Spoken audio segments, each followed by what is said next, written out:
అపర చాణక్యుడిగా పేరు తెచ్చుకున్న రాజకీయ వ్యూహకర్త, రాయలసీమ రాజకీయ రంగంలో కాకలు తీరిన యోధుడు, సమైక్యాంధ్రప్రదేశ్లో హోంమంత్రిగా పనిచేసిన అనుభవశాలి డాక్టర్ మైసూరారెడ్డి గారు ఈరోజు మన ముందున్నారు.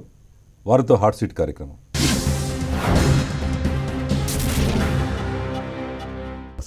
నమస్తే సార్.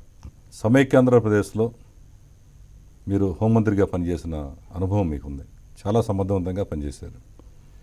ఇప్పటికి కూడా అనేక మంది హోంమంత్రి, మాజీ హోంమంత్రి అనగానే ఫస్ట్ మీ పేరు గుర్తొస్తుంది. అనేక మంది పనిచేసినా కానీ మాజీ హోంమంత్రి అనగానే మైసూరారెడ్డి గారు అనే ఒక ఇమేజ్ సంపాదించుకున్నారు. మీరు అనేక మంచి కీలక నిర్ణయాలు చాలా ధైర్యంగా పనిచేశారు.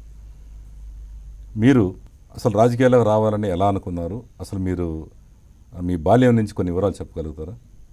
నేను ఒక చిన్న గ్రామంలో జన్మించాను.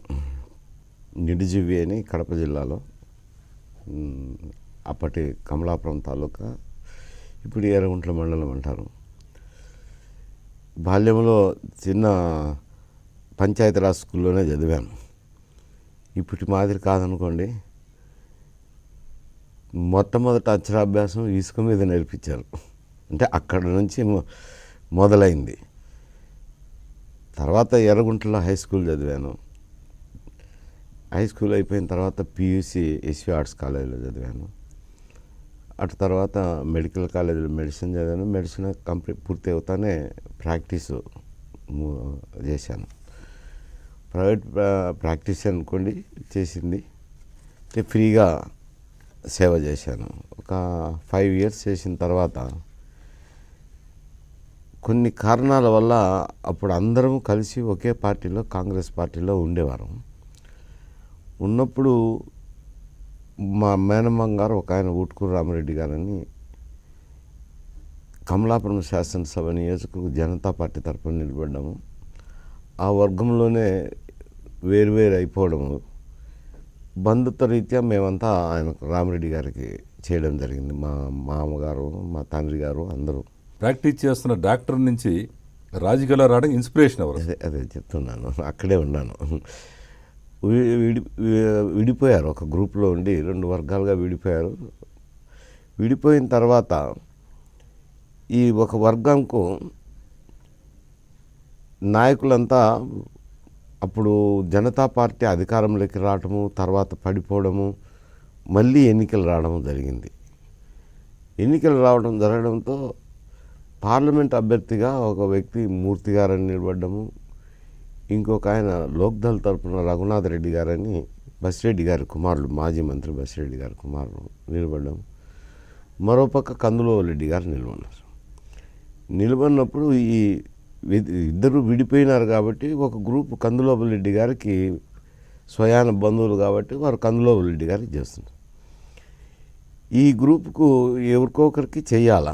గ్రూప్ అంటూ ఉన్నాక రాజకీయాల్లో ఎక్కడో చోటు పోవాలి, మనుగడ సాగించాలంటే. ఒక వ్యక్తి కాదు కదా, 10 మంది ఉంటారు గ్రూప్ అన్నాక. అటువంటి సమయంలో మూర్తి గారికి చేయటం జరిగింది. ఆ మూర్తి గారికి చేసే సందర్భంలోనే ఈ రాజశేఖర రెడ్డి గారికి కూడా ఆ దినం ఏర్పాటైన గ్రూపే రాజశేఖర రెడ్డి గారికి గ్రూప్ అయింది. రాజకీయాల్లోకి అని అంటే ఆయన తరపున నేను కూడా ప్రాక్టీస్ చేస్తూ క్యాన్వాస్ చేయటము. క్యాన్వాస్ చేసిన తర్వాత ఈ ఎలక్షన్లు రావడము, గ్రూప్లో నేనైతే బాగుంటుంది, యువకుడి, వైద్యుని అని చెప్పి అందరూ అభిలషించి గ్రూప్గా ఉంటూ సమితి ఎన్నికలు వచ్చినప్పుడు 81లో సమితి ఎన్నికలు వచ్చాయి. నాకు కొంచెం పంచాయతీ ఎన్నికల్లో సమితి ప్రెసిడెంట్గా అంటే అప్పటికి పరోక్షపు ఎన్నికలు ఉండేవి. పరోక్షపు ఎన్నికలు అంటే ఈ టీచర్ల బదిలీలు ఇటువంటివన్నీ గ్రామస్థాయి రాజకీయం ఎక్కువ ఉంటుంది. అటువంటి రాజకీయం అనేది నాకు ఇంట్రెస్ట్ లేదు. కొంచెం చదువుకున్నాను కాబట్టి ఇంకొక భావాలు ఉంటాయి కాబట్టి. కానీ అవి డైరెక్ట్ ఎన్నికలు కాబట్టి అందరూ ప్రోత్సహించినారు. డైరెక్ట్ ఎన్నికలు కదా, యువకుని కదా, దాదాపు శాసనసభ్యుని స్థాయి కదా ఇది. శాసనసభ్యుడి దగ్గర అయినా కానీ ఏమాత్రము నిధులు ఖర్చు చేసేదానికి ఉండదు. గ్రామానికి వెళ్ళినప్పుడు అభివృద్ధి కార్యక్రమాలు చేయాలంటే కాస్త కుస్త సమితి ప్రెసిడెంట్ చేయగలుగుతారని ప్రోత్సహించి నన్ను అప్పుడు సమితి ప్రెసిడెంట్గా నిలబెట్టారు. గెలిచాను. సమితి ప్రెసిడెంట్గా ఇండిపెండెంట్గానా పార్టీ తరఫున? ఇండిపెండెంట్గా. అప్పుడు మీరు ఏ పార్టీలో లేరు, ఏ పార్టీలో లేరు. ఓన్లీ ఒక గ్రూప్కి సపోర్ట్ చేశారు. గ్రూపు నన్ను సమర్థించుతున్నారు. అప్పటి నుంచి ఇంకా రాజకీయాల్లోకి అట్లే ఎంటర్ అయిపోయాను. మీరు ఆ ఎన్నికల్లో పోటీ చేసి విజయం సాధించారా? 10,000 మెజార్టీ, మొట్టమొదటి 10,000 మెజార్టీ విజయం సాధించారు. సాధించిన మీరు తర్వాత ఏ రాజకీయ పార్టీలో జాయిన్ అయ్యారు? మొట్టమొదటి అంటే అప్పుడు ఉన్నది ఒకటే పార్టీ, కాంగ్రెస్ పార్టీ. ఇంకా వేరే పార్టీలు ఏమి లేవు. అంజయ్య గారు ముఖ్యమంత్రిగా ఉన్నారు. ఆయన కూడా కాంగ్రెస్ పార్టీ తరఫున టికెట్లు ఇచ్చినట్లేదు. గెలిచిన వారంతా మా వారని డిక్లేర్ చేసుకున్నారు. ఎవరు గెలిస్తే వాళ్ళు మా పార్టీ. జిల్లా పరిషత్కు మాత్రం అప్పుడు టికెట్లు పెట్టినారు. మీరు మొట్టమొదటిగా కాంగ్రెస్ పార్టీలో అడుగుపెట్టినప్పుడు రాజశేఖర రెడ్డి గారు అప్పుడు ఆల్రెడీ ఉన్నారా, మీ తర్వాత వచ్చారు ఆయన పార్టీలోకి? ఇప్పుడు ఆయన 78వ సంవత్సరంలో శాసనసభ్యుడయ్యారు. నేను 81లో సమితి ప్రెసిడెంట్ అయ్యాను. అంటే మీకంటే 2 సంవత్సరాలు ఆయన 3 సంవత్సరాల ముందర శాసనసభ్యుడయ్యారు. అప్పుడు ఆయన రెడ్డి కాంగ్రెస్ తరపున నిలబడినారు. మళ్ళీ తర్వాత ఆయన కూడా కాంగ్రెస్లో చేరినారు. చేరిన తర్వాత చెప్పాను కదా మీకు, ఒక సందర్భంలో ఈ డివిజన్ అయినాక మూర్తి ఎన్నికలు చేయాలని. బహుశా ఈరోజు కూడా నాకు గుర్తు, కడపలో ఒకటి ప్రతాప్ లాడ్జ్ అని ఉండే. ఈ కమలాపురం సంబంధించిన గ్రూప్ నాయకులంతా ఎట చేయాలా, మూర్తి గారికి చేయాలా, లోక్దల్ బసిరెడ్డి గారి కుమారుడు రఘునాథ్ రెడ్డి గారికి చేయాలని మీమాంసలో అటు మా కుటుంబ పెద్దలను కూడా మాట్లాడాలని చెప్పి అందరం కడపకు వచ్చాం. అక్కడ ఈ బలరామిరెడ్డి అని ఒక జిల్లా పరిషత్ చైర్మన్ అయినారు. ఆయన తమ్ముడు కూడా రామనాథ్ రెడ్డి గారని జనతా పార్టీకి ఎమ్మెల్యే. ఇప్పటికీ మీరు వినింటారు, శివరామకృష్ణ అని ఒక ఆయన బద్వేలు ఎమ్మెల్యేగా ఉంటూ ఉన్నారు. అవునండి. ఇప్పటికి కూడా రాజకీయంగా ఉన్నారు. మొన్నటి వరకు కూడా ఏదో చైర్మన్గా కూడా చేశారు. ఆయన బద్వేలుకి జనతా పార్టీ ఎమ్మెల్యే. అయాచితంగా ఆయన బద్వేలు నుంచి శివరామకృష్ణయ్య గారు, రామనాథ్ రెడ్డి గారు అక్కడే ఆ లాడ్జికి రావటము, అందరూ కలవటము, మీరు చేస్తామంటే అందరం కలిసి చేద్దామని చెప్పి అనుకోవడము. అదే సమయంలో రాజారెడ్డి గారు, రాజశేఖర రెడ్డి ఫాదర్ కూడా అక్కడికి రావడము, మీరందరూ చేస్తామంటే నేను కూడా జనతా పార్టీకి మూర్తికి చేస్తానని అనుకోవడము, ఒకరికొకరు అనుకొని ఒక గ్రూప్ మాదిరి ఫార్మ్ అయినారు. అఫ్కోర్స్ ఆ ఎన్నికల్లో కందులూరు రెడ్డి మీద బలంగా కాంగ్రెస్ వేవ్ ఉన్నది కదా. అవును. ఉన్న ఆయన 40,000తో అంతవరకు పోటీ ఎవరుంటారు ఉండరు అనే అటువంటి పరిస్థితి నుంచి 40,000తో పార్లమెంట్ సభ్యుడిగా ఎన్నికైనాడు కందులూరు రెడ్డి గారు. మూర్తి గారు 40,000తో ఓడిపోయారు. ఆ న్యూక్లియస్ అదే మళ్ళీ సమితి ఎన్నికల్లోనూ గెలిచడము, జిల్లా పరిషత్కు ఆ రామనాథ్ రెడ్డి గారి బదులు నిలబెట్టడము, అదే గ్రూప్ ఆయనకు గ్రూప్ మాదిరి తయారైంది. ప్రధానంగా అండి, మీరు వైఎస్ రాజశేఖర రెడ్డి గారికి మిత్రులని కొంతమంది, కాదు చాలా బద్ధశత్రువులు వీళ్ళిద్దరు అని కొంతమంది అనుకుంటారు. దీంట్లో అసలు ఏది నిజం అండి? ఇప్పుడు మొదటిదే నిజం కానీ రెండోది నిజం కాదు. చిన్న చిన్న అభిప్రాయ భేదాలు ఉండొచ్చు కానీ ఈ బద్ధశత్రులం అయితే కాదు. వాస్తవం రాజకీయ అభిప్రాయ భేదాలు కొన్ని ఉన్నాయనేది అది వాస్తవం, నేను కాదని లేను. ఉన్నా కానీ మీరు ఆయన శ్రేయస్సు కోరి రాష్ట్ర రాజకీయాల్లో రమ్మన్నారు. అంటే అప్పటికేం లేదు, మంచి మిత్రులు మంచి 89 to 94 జరిగిన సంఘటనలో కొంటలో ఇటు అటు వచ్చిన అభిప్రాయాలు ఉండొచ్చు, రాజకీయ అభిప్రాయాలే కానీ మరి బద్ధశత్రువులైనంత అభిప్రాయ భేదాలు కాదు.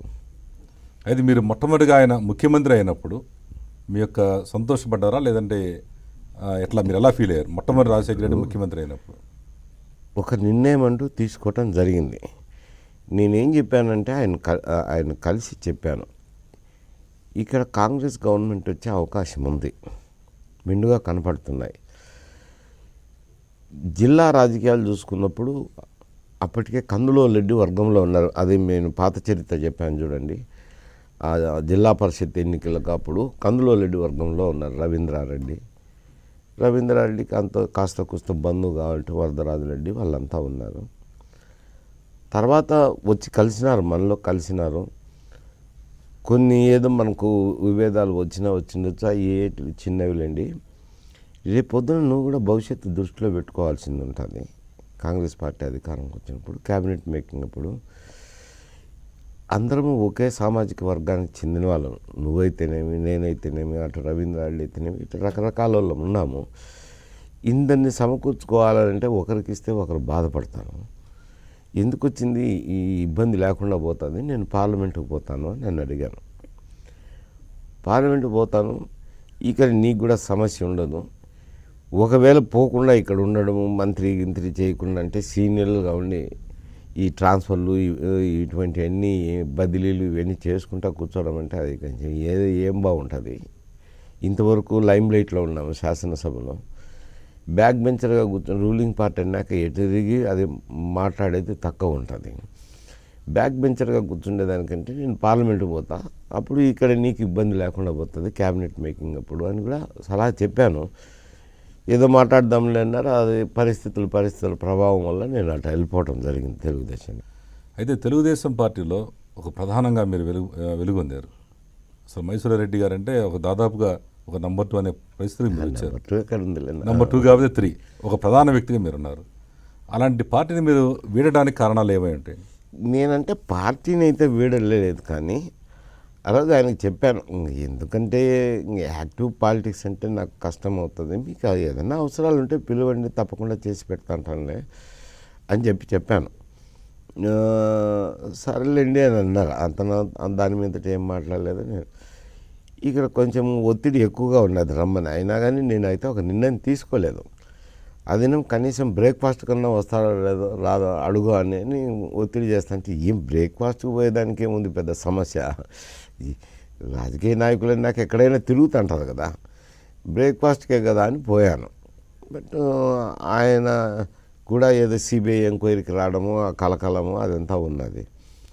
సరే, కానీ నేను బ్రేక్ఫాస్ట్ కూడా చేయలేదు. చేయకముందు ఎవరో ఫోన్ చేశారు నాకు బయట నుంచి, ఏందా నిన్ను సస్పెండ్ చేసినారు అంటే, ఏంటికి ఎవరు సస్పెండ్ చేసినారు, ఎందుకు అని, తెలుగుదేశం నుంచి. నేను తెలుగుదేశం నుంచి నన్ను సస్పెండ్ చేసేది ఏముంది, ఆయనకే చెప్పినాను కదా, నేను యాక్టివ్గా ఉండలేనండి, ఏదైనా అవసరాలు పడితే పిలువండి, తప్పకుండా వచ్చి సలహా చెప్పిపోతాను చెప్పినాను. నేను నన్ను సస్పెండ్ చేసేది ఇంకంటే ఏదైనా రాజ్యాంగబద్ధమైన పదవులు అయితే కనుక శాసనసభ్యుడో పార్లమెంట్ సభ్యుడో మంత్రులు అయితే అది రాజ్యాంగబద్ధంగా రాజీనామాలు ఇవ్వాల్సింది ఉంటుంది కన్సర్న్ అథారిటీకి. పార్టీకి ఏ సంబంధం లేదు. ఈ పార్టీకి ఏదో చెప్తారు చాలంచుకుంటారు అంతే, దానికి రాజీనామాలు అనేవి ఉండవు. అంటే ప్రధానంగా అప్పుడు మీ మీద తెలుగుదేశం వాళ్ళు చేసిన ఆరోపణ ఏంటంటే, రాజ్యసభ సభ్యుడిగా రెండోసారి నామినేట్ చేసే అవకాశం లేదని చెప్పారు కాబట్టి మీరు ఆ పార్టీని వీడారని. అది నిజమా కాదు? ఆ ఆరోపణ రాలేదు, ఎక్కడ ఆ ప్రస్తావన వచ్చేదానికి అవకాశం లేదు. తెలుగుదేశం వల్ల ఆరోపణ చేసిన దాఖలాలు కూడా నాకు ఎక్కడ కనపడలేదులేండి. ఎందుకంటే అక్కడ ఒక మారు ఇచ్చినాక రెండో మారు అనేది జనరల్గా సహజంగా జరగదు కాబట్టి ఊహించుకోవడము ఆశించుకోవడం కూడా మన తప్పు అవుతుంది. కానీ ఇంకా ఎందుకు ఏదో క్వైట్గా ఉందామనుకున్నాను. అంటే నాకు రాయలసీమ ఉద్యమం చేసింది ఒక పక్క, చాలా రోజులుగా ఏదైనా పుస్తకం రాద్దామనేది ఉన్నాయి. ఇంకా కొన్ని రాజకీయ జీవితంలో ఉన్న విశ్లేషణలు అయితేనేమి ఒక పుస్తకాలు రాసుకుందాము, వ్యాసంగం చేసుకుందాము, అప్పుడు ఆర్టికల్ కూడా రాసిన కొన్ని పత్రికలకు. అటువంటి కార్యక్రమం చేద్దామని అనుకొని వచ్చినానే కానీ ఏదో పార్టీలో చేరాలి, ఇంకొక పదవులు కాల, ఈయన పార్టీ తెలుగుదేశం పార్టీలో నాకు పదవి లేదని అనుకొని వచ్చిన బాపత మాత్రం కాదు. తెలుగుదేశం పార్టీలో మీరు ఉన్నప్పుడు జగన్ 1,00,000 కోట్లు సంపాదించాడని ఒక ప్రచారం దానికి జరిగింది. దానికి ముఖ్య భూమిక మీరే పోషించారని ఆ రోజు పత్రికలు కానీ ఛానల్స్ కానీ ప్రజలు కానీ అందరూ అనుకున్నారు. నిజమేనా? ఇది ముఖ్య భూమిక మీరే పోషించారు అంటే ఇటువంటి ప్రశ్న చాలామంది వేశారు. అప్పుడు డిబేట్స్లోనూ వచ్చింది, తర్వాత ఎవరన్నా ఛానల్లో మొదలు పెట్టినప్పుడు కూడా ఏ ఒక సీట్స్కి తీసుకున్నప్పుడు ఇటువంటి ప్రశ్నలు వేశారు. చాలా మటుకు చెప్పాను సమాధానం. కానీ అది ఆ దినము అప్పటి పరిస్థితుల్లో ఏదో ఒక ఉంటుంది కదా, మార్కెట్లో ఒక విధమైన అభిప్రాయం ఉంటుంది. ఆ అభిప్రాయాన్ని అంచనాలు వేసి ఏదో ఇరిగేషన్లో అందు కొన్ని ఉంటాయి కదా సమస్యలు, ఎక్కడ ప్రభుత్వం ఉన్నా ఉంటాయి. ఆ ఉన్న సమస్యల మీద అంచనా కట్టి ఏదో కొంచెం ఏదో 2,000-3,000 కోట్లు ఉండొచ్చు అనేది ఒక అంచనా వచ్చింది. వచ్చిన తర్వాత అక్కడ పనిచేస్తున్న వాళ్ళు 3,000 రాస్తే సార్కు నచ్చితే కనీసం 30 అయినా రాయకపోతే పోదా అని అన్నారు. ఆయన కూడా ఇప్పుడు వేరే ఛానల్లో పనిచేస్తున్నాడు. 30 రాసుకొని పోతే ఆయన 30 కాదు నాకు తెలిసిపో 1,00,000 కోట్లు అన్నాడు. నన్ను అడిగారు ఎటు రాయాలి సార్ అంటే, ఏముంది 3ది 30 చేసినావు, 30 1,00,000 చేసేది ఏముంది, ఏదో ఒకటి రాసిపో అని చెప్పాను. అంతేగాని దాంట్లో నేనంత దాంట్లో చేసింది లేదు. అది కొన్ని మార్కెట్లో ఉన్న వ్యాప్తిలో ఉన్న వార్తలను బట్టి చేసిన పని. అంటే మీరు ఉన్నది ఓపెన్గా మాట్లాడతారు మొదటి నుంచి కూడా, ఛానల్లో కూడా అన్ని చూస్తూ ఉంటాం మేము. ఓపెన్గా మాట్లాడతారు కాబట్టి మీరు సరదాగా అన్నది నిజంగా తీసుకొని రాశారంటారు. సరదా కాదు, మార్కెట్లో ఉన్నదాన్ని బట్టి ఏదో దానికింత దీనికింత అంచనాలు వేసి ఒక 3,000 ఉండొచ్చులేవా అన్నాను. ఏం సార్ 3,000 చాలా తక్కువ కదా అన్నారు. మరి ఇంక తక్కువ కదా అంటే నేనేట పెంచమంటావా? మందదనం ఉందా దాన్ని పెంచేదానికి? ఇంక మరి ఏదో కట్టుపోయి దానికి ఏముంటాయి, వీటికన్నిటికీ ఎక్కడుంటాయి నిరూపించేదానికి? కానీ చూసింటాము మనం ఇచ్చేది పెట్టేది. ఏదో రాయిలా అన్నాను. వాళ్ళు ఏదో అటు చేసి ఇటు చేసి దాన్ని అంతా ఇన్ఫ్లేట్ చేసి 30,000కి రాసుకున్నారు. ఆయనకు చూసినప్పుడు లేదు లేదు నా దగ్గర ఆధారాలు ఉన్నాయి, 1,00,000 కోట్లు. సరే లీడర్ చెప్పినాక రాసేవాడిది ఏముంటుంది, ఏదో 1,00,000 కోట్లు అంకేసినాలండి. అదే అంత అయితే ప్రచారం మాత్రం ఇదంతా మీరే చేసినట్టుగా అప్పుడు అందరికీ తెలుసు. ఎప్పుడు ఖండించారా దీన్ని మీరు? నేను చేయలేదని నేను చెప్పాను, ఆ రోజే చెప్పాను. ఎవరు తెలుగుదేశం ఒక ఆయన అన్నారు, అంటే ఇది జరిగింది, మీరు ఇటువంటివన్నీ మీరు మాట్లాడడం తప్పు, మీ మీ మీ మీ మీకే ఇబ్బంది కానీ నాకు జరిగే నష్టం ఏమి ఉండదు అని కూడా చెప్పినాను. మీరు గెలికే కొద్దీ నేను చెప్పాల్సింది వస్తుంది, నిజాలు చెప్పాల్సింది వస్తుంది. దాని సమస్య లేకపోతే నేనేం చెప్పాల్సిన అవసరం కూడా నాకు ఉండదు. ఎందుకంటే ఎవరినైనా నేను అనేది రాజకీయాల్లో ఉన్నాక మనం ఎక్కడన్నా ఉంటే ఒక నిబద్ధత అనేది కల్పించుకోవాలి. కానీ లేని అభాండాలు వేస్తే ఎవరం ఊరుకోం కదా. మాకేం పట్టింది ఊరుకోవడానికి? నువ్వు నా మీద అభాండం వేసినావు అంటే తప్పకుండా నేను నిజంగా ఎలగక్కాల్సింది వస్తుంది, అది నీకే నష్టం జరుగుతుంది. అంటే ఆ భాగం ప్రశ్నలో వాళ్ళకే నష్టం జరిగింది అంట. ఎవరైతే ప్రశ్న చేస్తారో వాళ్ళకి నష్టం జరిగింది, జరుగుతుంది. ఇప్పుడు వాస్తవాలు ఏంటో ఉంటాయి. రాజకీయ పార్టీలో ఉన్నప్పుడు వివిధ రకాల వ్యూహాలు ఉంటాయి, మాట్లాడే విధానాలు, దాని వ్యూహం రూపొందించుకోవడంలో ఉంటాయి. అవి అనవసరంగా ఒకరిని ఏదో బదనాం చేయాలనుకుంటే వాడు నిజం చెప్తే బదనాం ఏదో ఉంటుంది, పార్టీకే నష్టం జరుగుతుంది. ఇంకా ఎక్కడ కూడా అదే జరుగుతుంది. Correct correct. వైఎస్ జగన్ జైల్లో ఉండి వైఎస్ఆర్ పార్టీ దిశానిర్దేశం లేని సమయంలో టీడీపీని వీడి జగన్ పార్టీలోకి వచ్చిన మైసూర్ రెడ్డి గారి గురించి మరిన్ని వివరాలు తెలుసుకునే ముందు చిన్న బ్రేక్.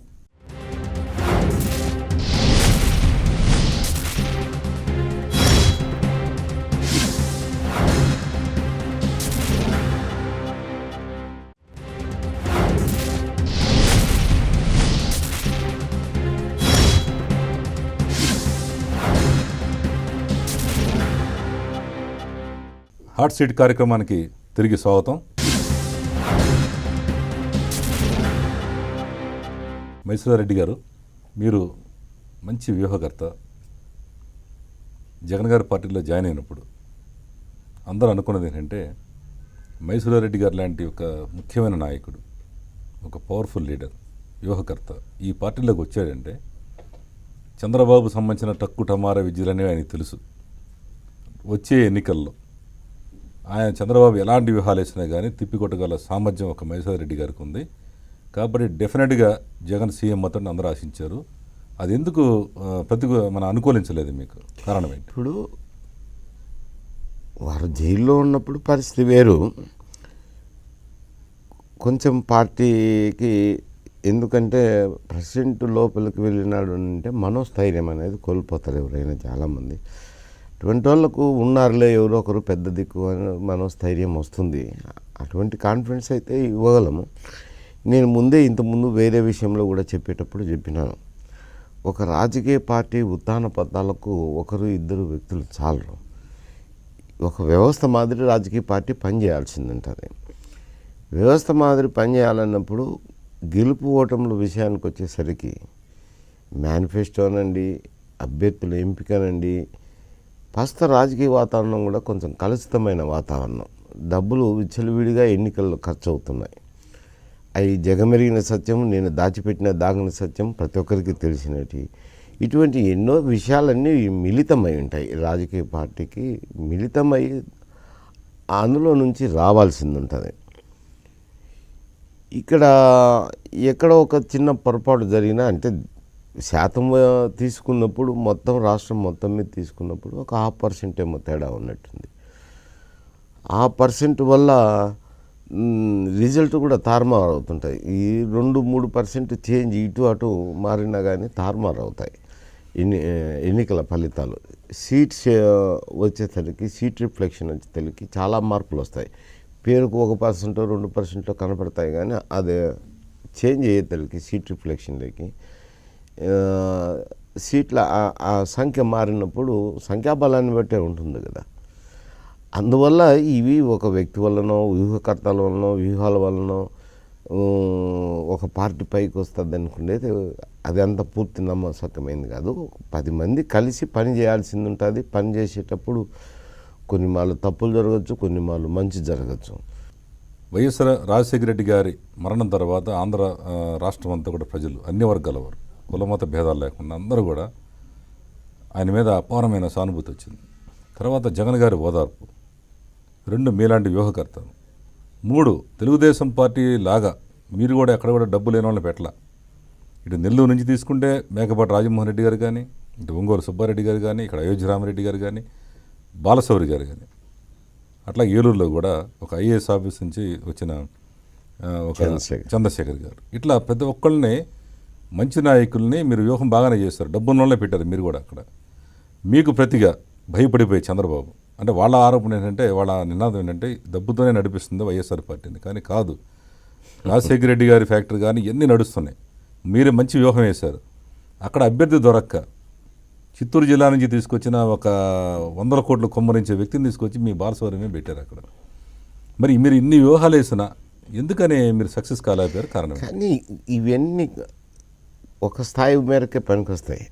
అభ్యర్థుల ఎంపిక కానీ ఇవన్నీ కూడా ప్రజల్లో కూడా ఎప్పుడు ఎట్లుంటుంది అని అంటే 2 వర్గాలుగా విడిపోయి ఉంటారు. గ్రామ స్థాయికి వచ్చి తెలికి అంటే విడిపోవడం అంటే కొన్ని చోట్ల ఘర్షణ వాతావరణం ఉండొచ్చు, కొన్ని చోట్ల మాటామంతి లేకపోయి ఉండొచ్చు, కొన్ని చోట్ల మాట్లాడుతున్నా మళ్ళీ ఎవరి పార్టీనే వారికి వెళ్ళేటి, ఇట్లా రకరకాల స్థాయిల్లో వివిధ స్థాయిల్లో 81 నుంచి నేను చూస్తున్నాను. 81 నుంచి కూడా తెలుగుదేశం పార్టీ ఏర్పడినాక తెలుగుదేశము కాంగ్రెసు ఇటువంటివన్నీ ప్రజల్లో బాగా ఉన్నాయి.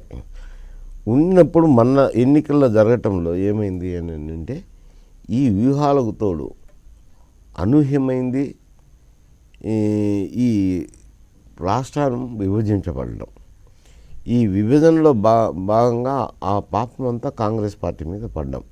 ఎందుకంటే వహించాలండి, తప్పు చేసిన తర్వాత ఆ బాధ్యత వహించాల్సిందే, దాని వచ్చే కష్టాలను భరించాల్సిందే, దాని వచ్చే నష్టాలను భరించాల్సిందే ఉంటుంది. కాంగ్రెస్ పార్టీ తుడిచిపెట్టుకోవడంతో కాంగ్రెస్ వెంట ఉన్న ఓటు కూడా తెలుగుదేశంకు జాయిన్ అయింది. ఆంధ్రప్రదేశ్లో ప్రస్తుత జనాభా సంఖ్యలో అత్యధికంగా కాపు ఓటర్స్ ఉన్నారు, ఎస్సీలు కాపులు ఉన్నారు. జగన్ పార్టీ తెలుగుదేశం పార్టీ కంటే కాపులకు ఎక్కువ సీట్లు ఇచ్చింది, వాళ్ళకంటే దాదాపు 7 సీట్లు ఎక్కువ ఇచ్చింది. మరి 8 సీట్లు ఎక్కువ ఇచ్చినా కానీ కాపులు ఎందుకు నమ్మలేకపోయారు జగన్ గారిని? కారణం ఏంటంటే దానికి అంటే నేను నిమిత్తమైన కారణం అంటూ నేను చెప్పలేను, కానీ చాలామంది నాకు కూడా కాపు నాయకులు అయితేనేమి చాలా పరిచయాలు ఉన్నాయి, మంచి పరిచయాలు ఉన్నాయి, మంచి సంబంధాలు ఉన్నాయి, మంచి మిత్రులు ఉన్నారు. రాజకీయంగానే కాదు, కాపు సంఘంలో అయితేనేమి ఇతరత్ర చాలామంది నాయకులు బాగా నన్ను ఇష్టపడే వాళ్ళు ఉన్నారు, అభిమానించే వాళ్ళు ఉన్నారు. నాకు కూడా వాళ్ళ మీద అంటే ప్రేమాభిమానాలు ఉన్న వ్యక్తినే. కారణాలన్నీ ఏమి అడిగితే బహుశా ఏం చెప్పలేకున్నారు, ఎందుకు జరిగింది అని అంటే వాళ్ళు కూడా విశ్లేషణ చేయలేకున్నారు. జూపూడి ప్రభాకర్ గారు ఇదే మన ఛానల్లో ఇంటర్వ్యూలో మాట్లాడుతూ ఈరోజు ఆయన ఒక విషయం చెప్పాడు. నేను ఓడిపోవడానికి కారణం అక్కడ సుబ్బారెడ్డి గారు, అట్లాగే అంబటి రాంబాబు గారు ఓడిపోవడానికి కారణం కూడా ఎవరో ఒక వ్యక్తి అయి ఉంటాడు అక్కడ. మాలాంటి వాయిస్ వినపడే వ్యక్తులకి ఈ పార్టీలో స్థానం లేకుండా కొన్ని వర్గాలు కుట్ర పని మమ్మల్ని ఓడించారన్నారు. దీని మీద మీరేమంటారు? పార్టీలోంచి వెళ్ళిపోయినారు, ఆరోపణలు చేయొచ్చు. ఇప్పుడు ఎవరి ఓటమికి ఇంకొకరు బాధ్యత ఉంటారని నేను అనుకోను. ఎందుకనంటే నేను ఎన్నిక అయిపోయిన తర్వాత ఇంకా రిజల్ట్ రాకముందు కూడా ప్రభాకర్తో మాట్లాడటం జరిగింది. కొంచెం ఏదో ఎగ్జిట్ పోల్స్లో కొంచెం టైట్ కార్నర్లో ఉన్నట్టుంది, ఏం జరిగింది ఏమిటి అని నేను అడిగాను. గెలుస్తాను సార్ గ్యారంటీగా అని అన్నారు. మంచిదిలే గెలిస్తే. ఓటింగ్ కౌంటింగ్ అప్పుడు జాగ్రత్తగా చూసుకున్నాను. కానీ ఓటింగ్ కౌంటింగ్ అయిపోయిన తర్వాత ఓట్ల శాతాన్ని చూసినప్పుడు ఎంపీ కంటే కూడా ఎమ్మెల్యేకి ఎక్కువ వచ్చినాయి ఆ నియోజకవర్గంలో. వైఎస్ఆర్ కాంగ్రెస్ పార్టీ కాపులకి అత్యధిక ప్రాధాన్యత ఇచ్చిన మాట నిజమే. చాలామంది అంబటి రాంబాబు కానీ అట్లాగే మన సీట్లు కూడా ఎక్కువ సీట్లు ఇచ్చారు ఎక్కువ కదా, ఇచ్చారు. తెలుగుదేశం కంటే కూడా సీట్లు ఎక్కువ ఎక్కువ ఇచ్చారు. ఇచ్చారు. డెఫినెట్గా ఆ పార్టీ అధికారంలోకి వస్తుందని నమ్మారు అనేక మంది.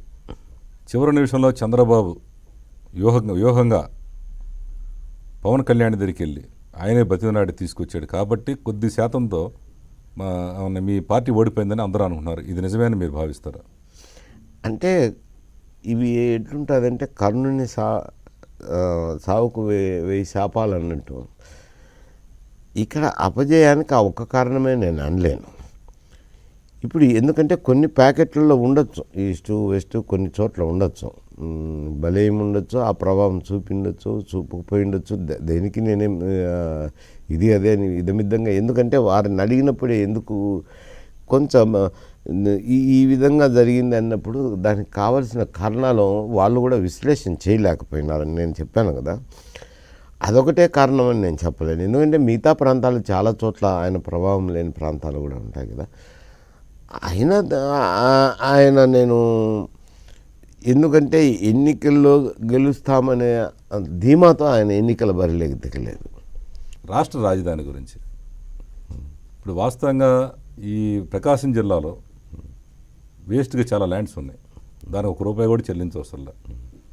ఇప్పుడు చంద్రబాబు ప్రభుత్వం ఒక వాస్తు కోసం అని బాగా పంటలు పండే భూముల్లో అది కూడా ఈ ఎక్కడైతే ఎస్సీ నియోజకవర్గం, తాడికొండ నియోజకవర్గం ఎస్సీస్ది కాబట్టి అక్కడే ప్రధానంగా వాళ్ళ సామాజిక వర్గం ఉన్న ఆ పార్టీకి ఉన్న సామాజిక వర్గం ఉన్న ప్లేస్ వదిలేసి కేవలం ఒక ఎస్సీ నియోజకవర్గంలో మాత్రమే పెట్టి 30,000 ఎకరాలని ఈరోజు లాగుతున్నారంటే మీ పార్టీ చాలా ఉద్యమించాల్సి ఉంది, దాని మీద పోరాడాల్సిన అవసరం ఉంది. మీరు ఆ స్టాండ్ ఏం తీసుకోబోతున్నారు? దీన్ని ఆపుతారా లేదంటే అక్కడే రాజధాని కంటిన్యూ చేస్తారు? ఇప్పుడు ఒకటి రాజధాని అనేది ఎక్కడైనా పెట్టచ్చు, ఒక నిర్ణయం అనేది జరగాల. ఏకపక్షంగా నిర్ణయం జరిగింది అనేది నిర్వివాదాంశం. ఎందుకంటే నా పర్సనల్గా నాకు కొన్ని నిశ్చిత అభిప్రాయాలు ఉన్నాయి, పార్టీకి పార్టీ అభిప్రాయాలు ఉంటాయి, కాదని లేని. ఈ విషయంలో కొన్ని నాకు పర్సనల్గా కూడా నా అభిప్రాయాలు నాకు వేరే ఉంటాయి. నేను మాట్లాడేటువంటి ఈ రాజధాని విషయంలో ఈ పార్టీకి ఆపాదించాల్సిన అవసరం లేదు, పార్టీకి సంబంధం లేదు.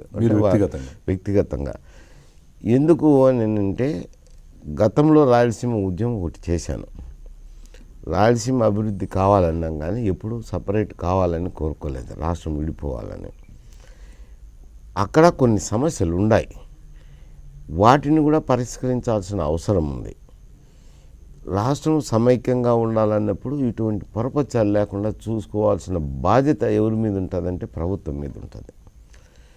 ఒక నిర్ణయం చేసే ముందు అన్ని రాజకీయ పార్టీలతో కూడా చర్చించాలి. యూనిలేటరల్గా చేయటం అనేది అంత సౌమ్యం కాదు. ఎందుకంటే గ్యాప్ కూడా చాలా ఎక్కువ లేదు. ఓటింగ్ శాతం తీసుకున్నప్పుడు నాకు ల్యాండ్ స్లైడ్ విక్టరీ, ఇంతమంది ప్రజానికి ఇచ్చినారు, నేను ఏంది మాట్లాడేది ప్రతిపక్షాలతో అనేది అనుకోకూడదు. ఆయనతో పాటు సమానంగా ప్రతిపక్షం ఉంది. ఒక 10 సీట్లు ఇటు వచ్చింటే ఆయన ఈ పక్క కూర్చుంటారు, ఆ పక్క కూర్చుంటారు. అటువంటి ప్రత్యేక పరిస్థితిలో మీరే అన్నారు వాస్తవని, ఆయన అన్నాడో లేదో నాకు తెలియదు, మీరు అంటున్నారు కాబట్టి ఒక ముఖ్యమంత్రి గారు వాస్తుని గురించి ప్రభుత్వానికి ఆలోచన చేయండి. ఈ దేశానికే వాస్తు లేదు, అట్లా చూసుకుంటే హిమాలయాలు ఉన్నాయి, వాస్తే లేదు. మరి ఇవి ఆ వాస్తు చూసుకుని రాజధాని చూడడం అనేది పరిపాలనా దక్షతకు పేరు తెచ్చుకునే వ్యవహారమే కాదు. అది విజయవాడ దగ్గర కానీ, గుంటూరు దగ్గర కానీ, దొనకొండ దగ్గర కానీ, ఇప్పుడు రాజమండ్రి కానీ, ఇంకొక ఎల్లంపల్లె దగ్గర కానీ ప్రభుత్వ భూమి ఉన్నప్పుడు మీరు అన్నట్టు ప్రభుత్వ భూమి తీసుకుంటే ప్రభుత్వ అవసరాలకు ఉపయోగించుకోవచ్చు. ఇప్పుడు వాస్తవంగా చంద్రబాబు నాయుడు గారు ఎంతో తెలివైన వ్యక్తి అని అందరూ అనుకున్న సమయంలో ఇలాంటి నిర్ణయం, రాంగ్ నిర్ణయం ఎందుకు తీసుకున్నాడని మీ ఉద్దేశం? ఎందుకంటే అక్కడేమో మీరు చెప్పినట్టుగా చాలా అద్భుతమైన ప్లాన్ చెప్పారు మీరు. గవర్నమెంట్ ఇది లెటర్ కూడా రాశాను ముఖ్యమంత్రి గారికి, నేను స్వయాన్ని లెటర్ రాశాను. తర్వాత కొందరు ఎన్జిఓ అసోసియేషన్స్ కానీ పెద్దలు కూడా పోయి చెప్పొచ్చినారు. కానీ ఆయన ఏకపక్ష నిర్ణయం తీసుకున్నారు. అంత ప్రధానమైన ఏమై ఉంటుంది అంటారు? ఎందుకంటే కామన్ మ్యాన్ ఎవడ ఆలోచించినా నీకు ఫ్రీగా అక్కడ ల్యాండ్ దొరుకుతుంది, అక్కడ నీకు డెవలప్మెంట్స్ బాగున్నాయి, ఇక్కడేమో వ్యవసాయ కూలీలు ఏమైపోతున్నారు, రేపు పంటలు ఏమైపోతున్నాయి. శివరామకృష్ణ కమిషన్ కూడా చెప్పింది. ఎందుకు అంత మొండిపట్టి పడుతున్నాడని అసలు ఏమై ఉంటుందంటారు ప్రధాన కారణంగా? మీకు బాగా దగ్గరగా చూశారు చంద్రబాబు. ఆయనకు దగ్గరని కాదు, ఏ నిర్ణయానికి ఆ నిర్ణయాలు ఉంటాయి. ఇక్కడ కనపడుతుండేది రియల్ ఎస్టేట్ వ్యాపారం కనపడుతుంది, ఇంకంతకు మించి ఏమి కనపడడం లేదు. అక్కడ ఏదో ప్రభుత్వ భూమి కాబట్టి ఎవడు కొండ కాబట్టి ప్రభుత్వ భూమిలో నువ్వు రియల్ ఎస్టేట్ వ్యాపారము, ప్రైవేటు వ్యక్తులు భూములు కొని దాని మీద డబ్బులు సంపాదించుకునే దానికి అవకాశం ఉండదు కదా. అంతా గవర్నమెంట్ ల్యాండ్, 70,000 ఎకరాలు ఉంది. ఆ 70,000 ఎకరాలు కాదు, నీ క్యాపిటల్ ఏమన్నా అంతకంటే పెద్దది వస్తుందా? అప్పుడు ప్రభుత్వ భూమిని ఎవడూ ఏం చేయలేడు కదా. ఇక్కడైతే కనుక ప్రైవేట్ భూములు ఏదేదో ల్యాండ్ పూలింగ్ అంటున్నారు, రకరకాలు అంటున్నారు. సింగపూర్ కంపెనీలు, జపాన్ కంపెనీలు, ఇక్కడ డిజైన్ చేసేవాళ్ళు లేరు. ఒక మాసంలో డిజైన్ చేయించినాం సిటీని. అప్పుడు ఏదో ఒక ఛానల్లో కూడా టెలికాస్ట్ అయింది. మేము మా పార్టీ అధికారంలోకి వస్తే కనుక మేము క్యాపిటల్ ఏదో ఈ విధంగా రాష్ట్రం అభివృద్ధి చేస్తామని చెప్పి. ఇప్పుడు ఏముందండి, ఏజెన్సీలు మస్తుగా ఉన్నాయి. కావాలంటే ఆర్కిటెక్చర్లు ఉన్నారు, ఏ బ్యూటిఫుల్గా తయారు చేస్తారు. ఏం సింగపూర్ పోవాలన్నా, జపాన్ పోవాలన్నా, ఏం ఈడ లేని పండితులు ఏమన్నా ఆడు ఉండాలా? ఇవన్నీ కనపడేది రియల్ ఎస్టేట్ బిజినెస్ తప్పనించి అంతకు మించి వేరే నాకేం కనపడడం లేదు. మీ పార్టీ తరఫున ఒక పోరాట యోధుడిగా ఉన్న మీ నాయకుడు జగన్ దీని మీద ఎందుకు పోరాటం చేయట్లేదు? ఎందుకు మీ జనస్పందన అక్కడ నిరాహార దీక్ష ఎందుకు పెట్టలేకపోతున్నాడు? ఈ తుళ్ళూరు ప్రాంతంలోకి లక్షలాది మందితో ఒక నిరాహార దీక్ష చేసినట్టయితే ఇది కొంతవరకు దీన్ని ఆగుతుంది కదా అనేది మీరు ఎందుకు చేయలేకపోతున్నారు మీ పార్టీ తరఫున? అంటే అక్కడ ఒక కమిటీ వేశారు. కమిటీ కూడా 2 మార్లు పర్యటించినారు. తర్వాత ఈ దినం కూడా అనుకుంటున్నాను బహుశా 30-40 మంది ఎమ్మెల్యేలు ఆ ప్రాంతాల్లో పర్యటిస్తున్నారు. త్వరలోనే అక్కడ కూడా పర్యటించేదానికి కార్యక్రమం ఏర్పాటు చేసుకుంటాను అనుకుంటున్నాను. మీరు వెళ్తున్నారు, చూస్తున్నారు. మొన్న మీ పార్టీ వాళ్ళే దాన్ని వరకుప్పలు తగలబెట్టారని హోంమంత్రి కూడా ప్రకటన చేశాడు. మరి ఇంత ఆరోపణలు మీ పార్టీ మీద వస్తున్నప్పుడు నిజంగా మీరు అన్నమాట ప్రజల పక్షాన్ని ప్రతి ఒక్కటి గొంతులు వినిపిస్తున్నాయి. మరి దీన్ని ఎందుకు మీ ఏకైక ప్రతిపక్ష పార్టీ మీదే, మళ్ళీ వేరే పార్టీ లేదు, కాంగ్రెస్ తుడిచిపెట్టుకుపోయింది, వేరే పార్టీ లేదు. మరి ఇలాంటి పరిస్థితుల్లో ప్రధాన బాధ్యత మీ మీద ఉంది. ఈరోజు ప్రజా సమస్యల మీద, ముఖ్యంగా రాజధాని మీద దీన్ని ఎంతో తీవ్రంగా ఒత్తిడి తేవాలి. ఎందుకంటే రోజు అక్కడేమో అయిపోతుంది రాజధాని అంటున్నారు, మరి మీరేమో అంత పవర్ఫుల్గా వెళ్ళట్లేదు. కారణం ఏంటంటే మీరు కూడా మిస్ అయిపోయారు. ఒకటి నేను ఒక వ్యక్తితో అన్నాను, నేను పేరు చెప్పకూడదు, చెప్పడం లేదు, అంత భావ్యం కూడా కాదు. ఈ పంట కుప్పలు అని గడ్డివాములు తగలబెట్టడం అనే దానికి పెద్ద దానికి ఇన్ఫ్రాస్ట్రక్చర్ అవసరంలే. ఎవడైనా కానీ 10 రూపాయలు ఇచ్చి కిరసనాయిలు ఇచ్చే కనుక పోయి రాత్రిపూట 2 లిక్కర్ బాటిల్ ఇచ్చి తాగిపోయి అగ్గిపుల్ల గీసి వస్తాడు. ఎందుకు గీసి వచ్చినారు అని అంటే, మీ గడ్డివామి తగలబడింది అనుకోండి, సస్పెక్ట్ చేసేదానికి తప్పకుండా ఇది మీ ప్రత్యర్థి ఎవడో ఒకడు కల్పించింటాడనే ఉంటుంది. అంతే కదా, అది బాగా ఎవరికైనా తెలుస్తుంటుంది. తెలిసిన తర్వాత ఆ ప్రత్యర్థుల మీద, రాజకీయ ప్రత్యర్థుల మీద ఆరోపణలు చేసేది అది మిగతా ప్రాంతాల్లో జరగదు. అటువంటిది నాయకులు ఫోన్ చేసి చెప్పినా ఎందుకు పొబ్బ సన్యాసి కేసు మనకెందుకు అని పక్కన పెడతాం, కానీ ప్రత్యర్థుల మీద విమర్శలు చేయం. అటువంటి భావదౌర్భాగ్యం ఆ ప్రాంతంలో ఉంది. మంత్రిగా ఉండి పొద్దున్నే పోయి చేయించి తప్పుడు మాటలు మాట్లాడుతున్నారంటే ఇటువంటి వ్యక్తులు ఉన్న ప్రాంతంలో రాజధాని ఉంటే కనుక ఈ రాష్ట్రం ఎట్టుంటుందో ఆలోచన చేసుకోవాలన్నా. మరి అంత హోంమంత్రే అబద్ధాలు చెప్పినప్పుడు మరి మీరు అతన్ని ఎందుకు, అతను ఆ పదవిలో అనర్హుడుగానే మీరు ఎందుకు ఉద్యమం చెప్పట్లేదు? ఉద్యమం ఏం చేస్తారులేండి, ఆయన నిజంగా హోంమంత్రి అనుకుంటున్నాడో ఏమో నాకు తెలియదు. కానీ కేసు ఇన్వెస్టిగేషన్లో ఉన్నప్పుడు ఒక హోమ్ మినిస్టర్గా బాధ్యతలు నిర్వర్తించేవాడు తప్పుల గురించి మాట్లాడుతున్నాడు అని అంటే ఆ దర్యాప్తు ఏ విధంగా సాగుతుంది అని అంట. ఆయన ఇన్ఫ్లుయెన్స్ చేసినట్టే కదా అంట. ఆయన ఘోరంగా తన వైఫల్యాన్ని చాటుకుంటానేటప్పుడు తప్పెట కట్టుకొని నేను వైఫల్యం చెందినానని ఇంక నేనేం చెప్పమంటారు చెప్పండి. ఆయన ఏదో మరి నాకైతే అర్థం కావడం లేదు. కానీ ఒక హోంమంత్రిగా ప్రైవేట్ వ్యక్తుల్లో ఇళ్లల్లో ఉండడము, గెస్ట్ హౌస్లో ఉండొచ్చు, ఉంటాయి కదా, మంత్రిగా పోయినప్పుడు గెస్ట్ హౌస్లు లేకుండా ప్రైవేట్ వ్యక్తులు ఇళ్లల్లో ఉన్నారు. ఎందుకంటున్నానంటే నేనేం ఒక రాజకీయ నాయకుని నుంచే వచ్చిన నేను కూడా, మరి ఎస్పెషల్లీ హోంమంత్రి అనే వాడికి ఒక సమస్య ఉంది. పోలీస్ యంత్రాంగం అనేది రెవెన్యూ యంత్రాంగమైనా బాగా కామన్ మ్యాన్తో కలిసిపోయి ఉంటారు కాబట్టి కొంచెం ఇబ్బందులు ఉండవు. ఎంఆర్ఓ వచ్చి నేను మంత్రిగా అడిగిపోయినప్పుడు ఎంఆర్ ఆడ కూర్చొన్నా కానీ 10 మంది మాట్లాడు ఏం ఎంఆర్ఓ గారు బాగున్నారంటారా మాట్లాడుతుంటారు సహజంగా, వాళ్ళు కూడా ఫీల్ కారు. కానీ ఒక ఎస్ఐని అక్కడ కూర్చోబెట్టలేం కదా. అంతే కదా. కూర్చోబెడితే రేపు పొద్దున అతను ఈ సామాజికంగా తప్పుడు పనులు చేసే వాళ్ళని ఎట్లా కంట్రోల్ చేయగలుగుతాను? అది ఒక వ్యక్తుల ఇళ్ళల్లో ఉన్నప్పుడు ఈయన హోంమంత్రి కాబట్టి ఈయన ప్రోటోకాల్ ప్రకారము డిఎస్పీనో ఎవరో రావాలి కదా. అది అగౌరవపరిచినట్టు అవుతుంది హోంమంత్రిని. ఒక డిఎస్పీ అనే వ్యక్తి వచ్చి ప్రైవేట్ వ్యక్తి ఇంట్లో నువ్వు ఉంటే లోపల ఉంటే బయట అతను కూర్చుంటే నీకు నీ దగ్గర అయితే వచ్చి కూర్చోడు కదా డిఎస్పీ. బయట కూర్చుంటే ఆ పోస్ట్కి ఏం మర్యాద ఇప్పించినట్టు? అది నువ్వు గుర్తెరగాల అంట. నన్ను కూడా ఫస్ట్ టైం నేను హోంమంత్రిగా నేను కడపకు వెళ్ళినప్పుడు ఎస్పీ వచ్చి రిసీవ్ చేసుకున్నారు.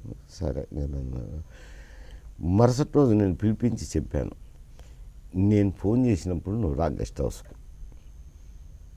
నేను ఫోన్ చేయకుండా మీరు రావద్దు.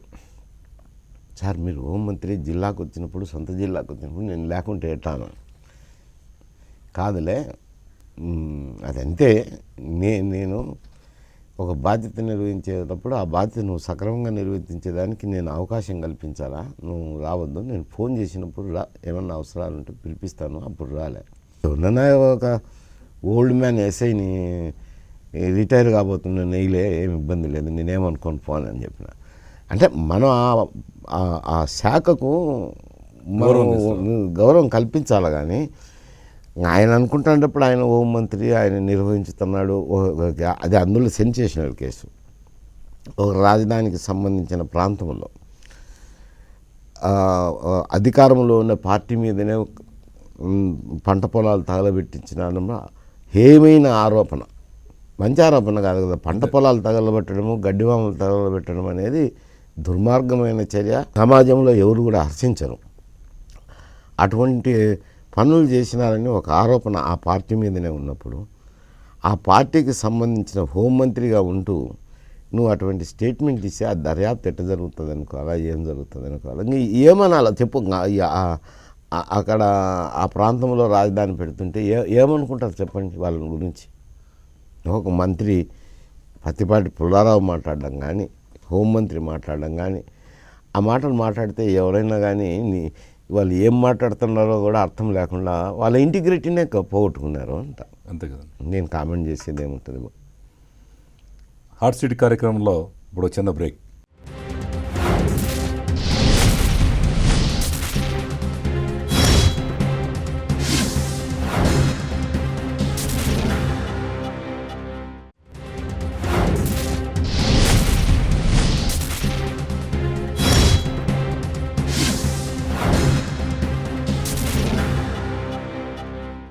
హాట్ సీట్ కార్యక్రమానికి తిరిగి స్వాగతం.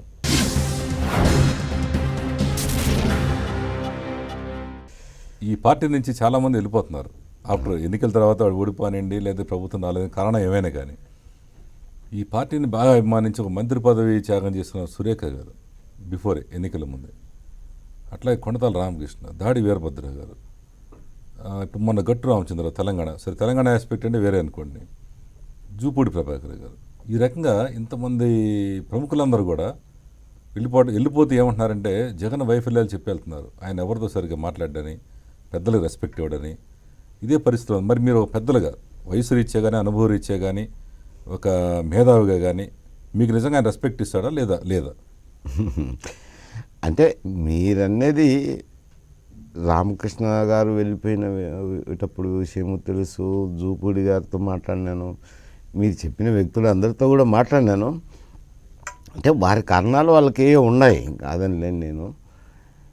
కానీ రెస్పెక్ట్ అనేది ఇచ్చిపుచ్చుకునేదే కదా, ఇవ్వకపోతే ఎవరు ఉంటాం, ఎవరు ఉండము అంట. అంటే వెళ్ళినోళ్ళందరూ రెస్పెక్ట్ లేక వెళ్ళిపోయారు కాదు, ఈ రెస్పెక్ట్ లేక వెళ్ళిపోయినారని నేను అనటంలే.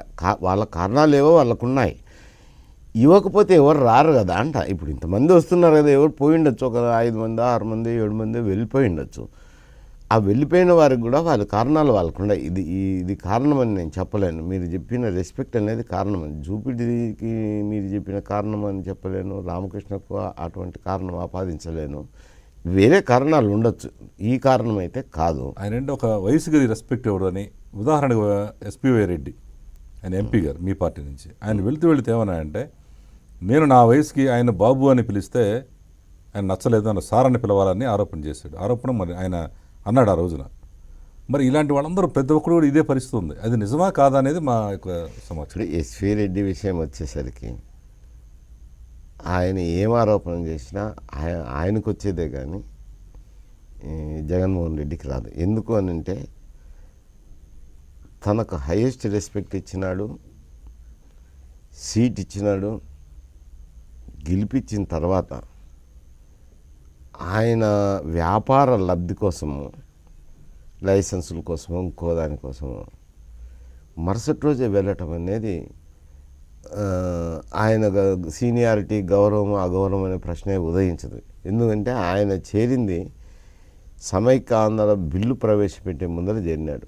ఒక వ్యాపారవేత్తగా ఉన్న మీ పార్టీకి ఎంతో సపోర్ట్ చేసి మీ వెంట ఉండి సిబిఐ జేడి లక్ష్మీనారాయణ గారు కూడా ఫైట్ చేశాడు ఒక వ్యక్తి, రఘురామకృష్ణరాజు. ఆయన మన ఛానల్లో మాట్లాడుతూ ఇదే విషయం ఆయన చెప్తున్నాడు. మీరు ఎందుకు వెళ్ళిపోయారని అంటే, నన్ను రెస్పెక్ట్ ఇవ్వకుండా కనీసం 3 గంటల సేపు బయట కూర్చోబెట్టాడు నన్ను అని. ఇదే ఈ రకమైన ఆరోపణ మాకు వస్తున్న డౌట్ ఏంటంటే, ఇంత పెద్ద మీరు ఏంటంటే మీ వ్యక్తిత్వం అందరికి కూడా నచ్చుతుంది. మీరు ఒక హోంమంత్రి కానీ ఈరోజు కూడా మీరు నచ్చకపోతే ఛానల్లో ఇది పీకేసి వెళ్ళిపోయిన రోజు ఉంది, నాకు రెస్పెక్ట్ అని. అలాంటి మీరు అక్కడ నిజంగా అడ్జస్ట్ అవుతున్నారా లేదా? కాదు, నేను చెప్తాను కదా, నా వరకు నేను ఇంత ఇది స్పేడు, ఇది ఆసు. స్పేడ్ కావాల్సింటే స్పేడ్ తీసుకో, ఆసు కావాల్సింటే ఆసు తీసుకో. ఆసు తీసుకున్నా నేను ఏమనుకోను, స్పేడ్ తీసుకున్నా ఏమనుకోను. కానీ నేను ఒక్కొక్కరిని విశ్లేషణ చేస్తా పోతే అది అంత నాకు భావ్యంగా ఉండదేమో. అందుకనే నేను చెప్పిన ఆయన ఒక్కరిని గురించి, ఎందుకంటే పార్టీల నుంచి బయటికి పోయిన వ్యవహారం కానీ, ఆయన వచ్చిన వ్యవహారం కానీ, ఆయనకి ఇచ్చిన రెస్పెక్ట్ని కానీ, ఆయన కేవలం స్వార్థ చింతనతో పోయి ఇటువంటి ఆరోపణ చేసినారు అని ఒక మీకు మచ్చుకో ఒకటి చెప్పినాను. అందరినీ నేను విశ్లేషించా పోవడం కాదు. ఎందుకంటే రకరకాల కారణాలు ఉండొచ్చు, దానికి కూడా చెప్పాను.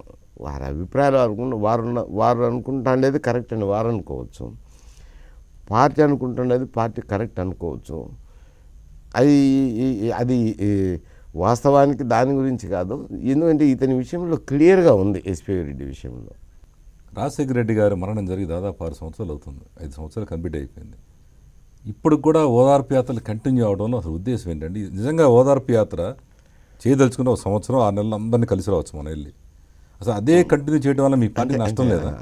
అది రాజశేఖర రెడ్డి గారు చనిపోయిన తర్వాత ఆయన మరణాన్ని షాక్ తట్టుకోలేక చనిపోయిన వ్యక్తులను అది గతంలో ఎన్నికలకు ముందు ఓదార్పు చేశారనుకుంటా.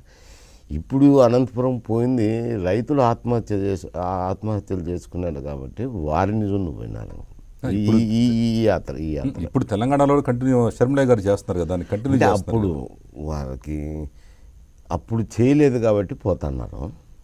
అదే అంటే ఒక వ్యక్తి జనరల్గా మనం తెలిసిన చనిపోయినప్పుడు ఇప్పుడు అంటే ఎవరమైనా అండి, మీరు చెప్పేదాంట్లో మీరు చెప్పేదాంట్లో నేను కాదనిలేను. ఒక వ్యక్తి చనిపోయిన రోజు దహన సంస్కారాలు జరగకముందే పోయి చూడడం అనేది ధర్మం. అది వీలు కానప్పుడు చిన్న కర్మకో పెద్ద కర్మకో లోపల పోయి చూస్తాము. ఇంకా అది వీలు కాకుండా ఎక్కడన్నా విదేశాల్లో ఉన్నప్పుడు the first opportunity we will avail. అది చాలా రోజులు కొనసాగించలేము. అది ఇక్కడ ప్రత్యేక పరిస్థితుల్లో, రాజకీయ పరిస్థితుల్లో జరుగుతుండొచ్చులేండి. జగన్ పార్టీలో గతంలో వాయిస్ బాగా అనిపిస్తుండే వాళ్ళు అధికార ప్రతినిధులుగా అంబటి రాంబాబు, వాసిరెడ్డి పద్మ, ఇలాంటి గొంతులని ఇప్పుడు ఎక్కువ వినిపించట్లేదు స్క్రీన్ మీద. ఎవరన్నా కంట్రోల్ చేశారా, లేదంటే ఓన్లీ జగన్ ఒక్కడే ఎలివేట్ అవ్వాలని కారణం ఏమిటి? కంట్రోల్ ఏం చేయలేదు ఎవరిని. అంబటి రాంబాబు ఎన్నికల్లో నిలబడినాడు కాబట్టి స్థానికంగా కొంత టైం డివోట్ చేసుకోవాల్సింది ఉంటుంది. ఆయన నియోజకవర్గానికి కూడా టైం స్పెండ్ చేయాల్సింది వస్తుంది కాబట్టి ఇక్కడ ఎక్కువ చేసేదానికి లేదు. అప్పటికి ఆయన బాగా లైమ్ లైట్లో అఫీషియల్ స్పోక్స్ పర్సన్గా మాట్లాడుతున్నప్పుడు ఛానళ్ళ ముందు కానీ మీడియాలో కానీ మాట్లాడుతున్నప్పుడు అప్పటికి ఆయన అభ్యర్థిగా నిల్చోలేదు. తర్వాత సత్తెనపల్లికి వెళ్ళాడు కాబట్టి ఎన్నికల్లో గెలవటమో ఓటమో జరిగిన తర్వాత కూడా కమిట్మెంట్ అనేది ఉంటుంది కాబట్టి స్థానికంగా కొన్ని సమస్యలు ఉంటాయి కాబట్టి చూసుకోవాల్సిన అందువల్ల అంత టైం ఇక్కడ డివోట్ చేయలేకపోతుంది. వాసిరెడ్డి పద్మ గారు అయితే సామాన్యంగా పాల్గొంటుంటారు, ఆమె ఛానల్లో ఉంది, చాలా చోట్ల పాల్గొంటుంటారు, ఆమెదేం సమస్య లేదు. ఇప్పుడు ప్రస్తుతం ఉన్న ఎమ్మెల్సీ ఎన్నికల్లో మీ పార్టీ విజయం సాధిస్తుందని మీరు భావిస్తున్నారా? అన్న నిలబడినప్పుడు ఒక అభ్యర్థికి మద్దతు తెలిపిండొచ్చు కానీ సింబల్ అలాట్మెంట్ లేదు. Symbol లేకపోయినా మీ support ఎందుకంటే ఎస్పెషల్లీ టీచర్స్ కాన్స్టిట్యున్సీస్, గ్రాడ్యుయేట్లు అంటే కొందరు నిలబడుతున్నారు. గ్రాడ్యుయేట్ కాన్స్టిట్యున్సీలో ఇటీవల కాలంలో కొందరు రాజకీయ నాయకులు నిలబడి, కాకపోతే ఇక్కడ ఈ టీచర్స్ కాన్స్టిట్యున్సీకి ఈ కార్పొరేట్ సెక్టర్ వచ్చినాక ఈ వింత పరిణామం వచ్చింది. లేకపోతే అంతకుముందు యూనియన్సే ఉండేటి. మరి అది నాకు ఎట్నో ఇప్పుడు అంటే ఉపాధ్యాయుల హక్కులు పరిరక్షించాల్సింది ఈ ఎమ్మెల్సీలు చూడాల్సిన బాధ్యత. అటువంటిది కార్పొరేట్ యాజమాన్యాలే వచ్చి మరి వారి హక్కులు ఏం కాపాడతారో నాకైతే అర్థం కాలేదు. వారినట్టు ఎన్నుకుంటారు కానీ డబ్బులు కుమ్మరిచ్చి రాజకీయాల్లోకి రావాలనుకొని వస్తుండే కార్పొరేట్ శక్తుల నుంచి వచ్చేవారు వాళ్ళు. అటువంటిది నేను రాజకీయ పార్టీలకు ఆపాదించదలుచుకోలేదు. ఏదన్నా మద్దతు తెలిపిండొచ్చు, పార్టీలుగా కంటెస్ట్ చేసేదానికి లేదు. అందుకని ఈ టీచర్స్ గ్రాడ్యుయేట్ ఎన్నికలు తీసుకునేదానికి లేదు. కానీ లోకల్ బాడీ ఎలక్షన్లు పొలిటికల్గా తీసుకుంటాం. తప్పకుండా లోకల్ బాడీ ఎలక్షన్లు రాజకీయ పరంగా ఆలోచన చేస్తారు, రాజకీయ పరంగా కంటెస్ట్ చేస్తుంటారు కూడా. తర్వాత ఎమ్మెల్యే ఎన్నుకునే కోటా నుంచి వచ్చే దీంట్లో ఈ రెంటిల్లో రాజకీయ పార్టీలు పాల్గొంటాయి. కానీ ఇది వింత పరిణామాలు. ఈ కార్పొరేట్ సెక్టార్లో డబ్బులున్నోళ్ళు, ధన ప్రభావం ఉన్నోళ్ళు వచ్చినాక ఈ రెండు చోట్ల వస్తున్నారు, అంతకుముందు లేదు. ప్రస్తుతం తెలంగాణలో వైఎస్ఆర్ కాంగ్రెస్ పార్టీ పరిస్థితి ఏంటి? అసలు ఉనికి ఉంటుందా, పూర్తిగా కోల్పోతుందా? జిహెచ్ఎంసీ ఎలక్షన్లో మీ స్టాండ్ ఏంటి? ఇప్పుడు ఈ అక్కడ ఒక యూనిట్ అంటూ ఏర్పడింది. అక్కడ అధ్యక్షులుగా పొంగులేటి శ్రీనివాసరెడ్డి ఉన్నాడు. వారు కూర్చొని నిర్ణయాలు తీసుకుంటారు కదా, జిహెచ్ఎంసీ ఎన్నికలు కానీ ఇతరత్ర పార్టీని బలోపేతం చేయడంలో కానీ ప్రొసీడ్ అవుతున్నారు కదా. తప్పకుండా పార్టీని ఉంచాలనే, పార్టీని బలోపేతం చేయాలనే యూనిట్ కూడా సపరేట్ చేసినారు, వారి ఆఫీసును సపరేట్ చేసినారు. వారు కూడా కూర్చొని నిర్ణయాలు తీసుకుంటూనే ఉన్నారు. 2019లో మీ పార్టీ తప్పకుండా అధికారంలోకి వస్తుందని మీరు భావిస్తున్నారా? ఇప్పుడు మొన్న ఓడిపోయినప్పుడు కూడా సీట్లు తక్కువ వచ్చాయి. నేను ఓడిపోయినారని కూడా చెప్పను, ఎందుకంటే మార్జిన్ ఈజ్ వెరీ లెస్. అన్ని ఈవెన్ సీట్ రిఫ్లెక్షన్ చూసుకున్నప్పుడు కూడా పెద్ద ల్యాండ్ స్లైడ్గా మెజారిటీ ఏమి లేదు. బొటాబొట్టిగా సరి సమానంగానే ఉన్నారు ప్రతిపక్ష పార్టీ కానీ అధికార పార్టీ కానీ. కాకపోతే ఈ ఐఏఎస్ ఐపీఎస్ ఏదైతే ఈ యంత్రాంగం ఉన్నదో వారి వెకిల్ చేష్టల వల్లనే ఇటువంటి సమస్యలన్నీ ఉత్పత్తి అవుతాయి. మంత్రి వస్తే కనుక కలెక్టర్ పోయి డోర్ తెరుస్తాడు కానీ శాసనసభ్యుడు వస్తే కనుక ఫోన్ చేస్తే బాత్రూంలో ఉన్నాడని చెప్తారు కలెక్టర్లు. బుద్ధి ఉందనుకోవాలన్నా, జ్ఞానం ఉందనుకోవాలా, ఏమన్నా అనుకోని ఈ మాట టెలికాస్ట్ అవుతుంది, అందుకని పర్పస్ఫుల్గా అంటున్నాను. అంత స్థాయి చదివిన తర్వాత శాసనసభకు వచ్చి జవాబు చెప్పే మంత్రి పెద్దోడా, ప్రశ్న అడిగేవాడు పెద్దోడా? అడిగేవానికి చెప్పేవాడు లోకు అంటారు, సామెతే ఉంది. ఇప్పుడు కూడా జవాబు చెప్పుకోవాల్సింది వస్తుంది. తను వేసిన నిర్ణయంను మంత్రి జవాబు చెప్పుకోవాల్సింది ఉంది. మంత్రి కానీ ముఖ్యమంత్రి కానీ జవాబు చెప్పుకోవాల్సిన పరిస్థితుల నుంచి నువ్వు అటువంటి శాసనసభ్యుడు ఫోన్ చేస్తే నువ్వు బాత్రూంలో ఉన్నానంటావు, తప్పించుకొని తిరుగుతావు, పలకవు, ప్రోటోకాల్ పాటించవు. అదే శాసనసభ్యుడు రేపు ఒక నా మంత్రి అయి కూర్చుంటానే ఆమెను మరి డోర్లు తెరుస్తావు. ఏమనుకోవాలి వీళ్ళను? అందువల్ల ఇటువంటి ప్రత్యేక పరిస్థితులు ఏర్పడుతున్నాయి. ఇటువంటి ఈ తారతమ్యం ఎందుకు క్రియేట్ చేస్తున్నారంటే బ్యూరోక్రసీ క్రియేట్ చేస్తున్నారు. తప్పకుండా నెక్స్ట్ టైం 2019లో గెలిచేదానికి తప్పకుండా అవకాశం ఉంది. ప్రధానంగా ప్రస్తుతం జరుగుతున్న రాష్ట్రంలో అందరి చర్చ ఏంటంటే వైఎస్ జగన్ త్వరలో బీజేపీ పార్టీలో ఈ పార్టీని కలిపేస్తాడని, తన కేసులను విముక్తి పొందుతాడని అనుకుంటున్నారు. నిజమేనా? ఇప్పుడు అటువంటి మనస్తత్వం ఉంటే అప్పుడు కాంగ్రెస్ పార్టీలో నుండి పోయింది కదా, ధిక్కరించి వచ్చి పార్టీ పెట్టి నడుపుకుంటానేటప్పుడు ఇటువంటి లేదన్న వదంతులైతే అపవాదులైతే ఉన్నాయి. ఎందువల్లంటే మీడియా సృష్టి ఉంది, కొంత కాదని నేను, మీడియా సృష్టి ఉంది. అతనికి కలపాల్సిన అవసరం లేదు. అయ్యే న్యాయపరమైనటి కోర్టులో చూసుకుంటారు. కానీ ఇప్పుడు బీజేపీ చేయగలిగింది, ఇంకొకరు చేయగలిగినట్టు ఏం కాదు. అది న్యాయస్థానాలు చూసుకుంటే అది జరుగుతుంది. ప్రధానంగా అండి చంద్రబాబు నాయుడు గారు వాళ్ళ కొడుకుని ప్రమోట్ చేసుకోవడం కోసం మంత్రుల మధ్యన కూర్చోబెట్టి వాళ్ళు మాట్లాడిస్తున్నారు. ఈ రోజున మీడియాలో కూడా వచ్చింది.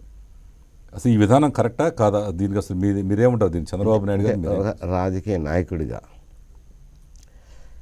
శాసనసభ వ్యవహారాలు కానీ ఈ ప్రోటోకాల్స్ కానీ తెలిసిన వ్యక్తిగా ఆయన రాజకీయ పార్టీలో, తెలుగుదేశం పార్టీలో ఏ కార్యకలాపాలు నిర్వహించినా ఎవరు ఏమనుకోరు. కానీ బ్యూరోక్రసీతో మాట్లాడడము, మంత్రులు వెళ్ళి మాట్లాడడము అనేది అది అంత సౌమ్యం కాదు, అంత మంచి సాంప్రదాయం కాదు అనేది నా అభిప్రాయం.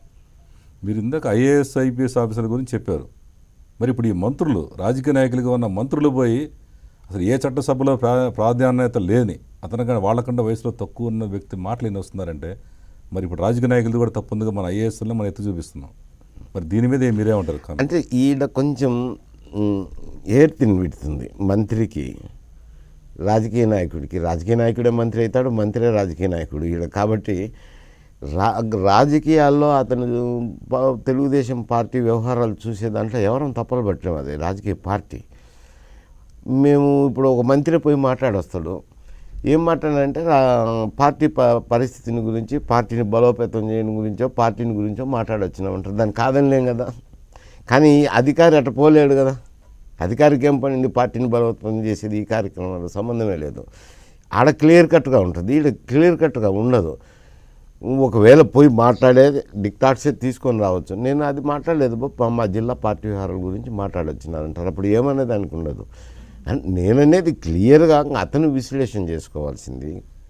ముఖ్యమంత్రి గారు ఆయన కుమారుడు విశ్లేషణ చేసుకొని రాజకీయ పార్టీని నడిపించడంలోనూ పార్టీ వ్యవహారాల్లో జోక్యం చేసుకునేదాన్ని ఎవరిని తప్పలు పెట్టేదానికి ఉండదు. కానీ ప్రభుత్వంలో జోక్యం చేసుకునేదాన్ని తప్పకుండా అది విమర్శనకు దారితీస్తుంది.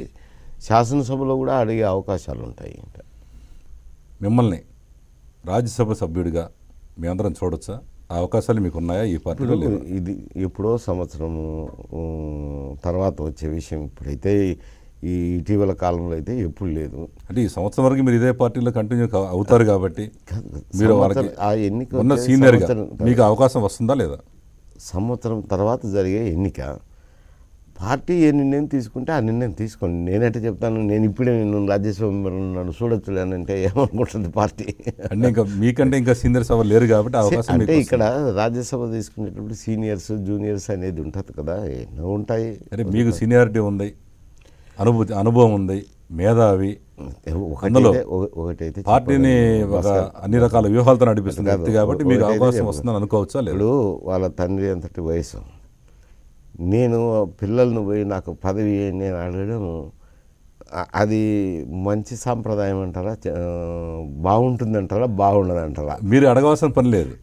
అతను గుర్తించి ఇస్తే ఇవన్నీ నేనేం కాదన్ను.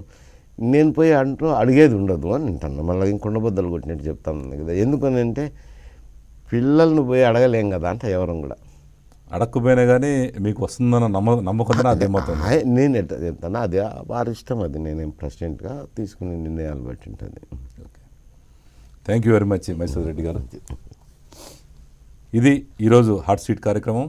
తిరిగి వచ్చే వారం మరొక విశిష్ట వ్యక్తితో కలుద్దాం.